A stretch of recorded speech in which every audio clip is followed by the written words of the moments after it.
If you were watching the news last night, you saw outside of the DNC, that's the Democrat headquarters, there were all these rabid commies out there raising a big old stink, a big old pro-Hamas stink, mad at Democrats. Here's one of these crazy liberal white women.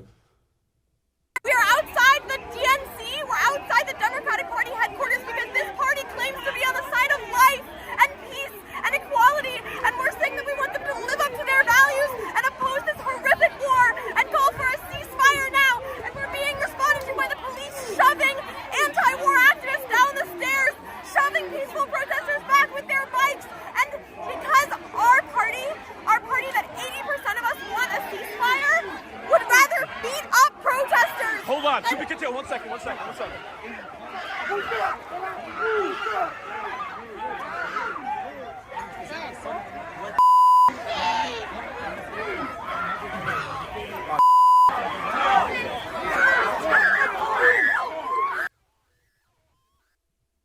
We have word today that 6 of those officers were injured. It got really ugly.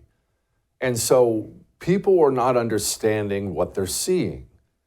Let's explain something. This is something that is true about America, and it has been true in every single country communism has ever taken hold. And it's really important we understand this, because this isn't about the DNC or Hamas or any of these other things. This is about where we are and where we're going.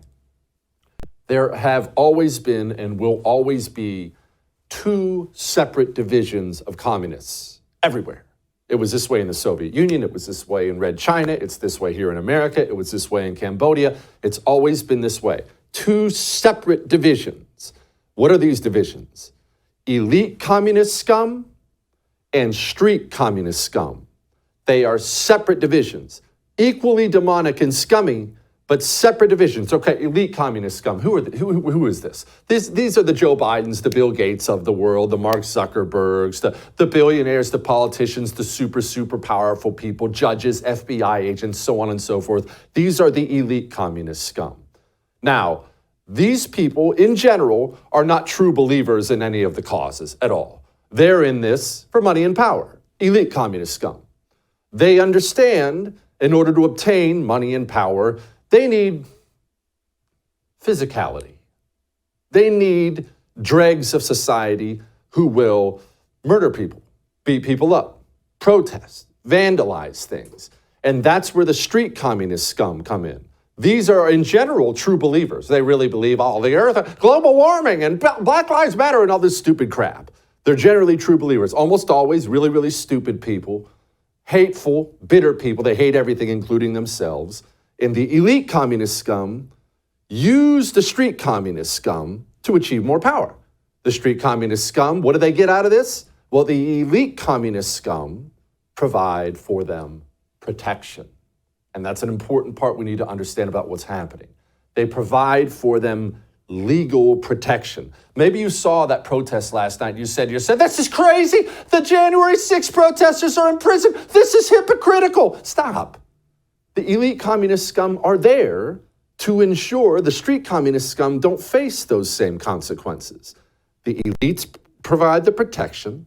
The streets provide the violence. They work with each other.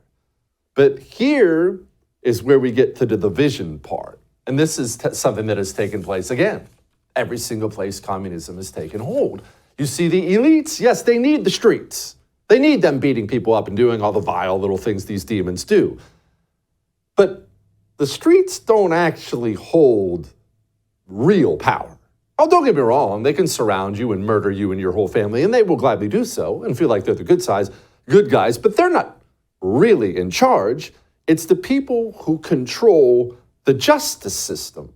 Those are the people who are really in charge. The real power of the mafia back in the day was not with all the Italian guys and their guns and their suits and their knives. The real power was they had bought off the justice system. They owned the judges. They owned the cops. They owned the legal system. Owning the legal system is true power. And here's the truth. And I want all the street communist scum who are hate watching this show right now, I want you all to understand this. And I know you hate me, and I'm not asking you to like me. I hate you. The feeling's mutual, but I want you to understand something, street communists. you're not only never going to be allowed to have any real power, you think you will, but you won't. If you continue to create problems for the elite communist scum, they're not going to bow to your wishes. As soon as they realize you are more trouble than you're worth, well, nobody's killed more communists than other communists. You go bye-bye.